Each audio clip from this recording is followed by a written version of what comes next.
तू खूप काही सहन केलेस आणि तरीही तू उभा आहेस.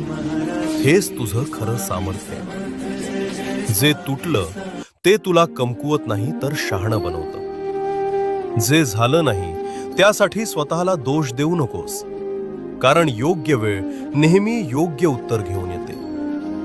स्वामी तुमच्याकडे शांत नजरेनं पाहतात आणि पुढे म्हणतात, आयुष्य तुला तोडायला आलं नाही, ते तुला घडवायला आलंय. त्या एका क्षणात मन हलकं होतं, श्वास शांत होतो आणि आत कुठेतरी नवी उमेद जागी होते.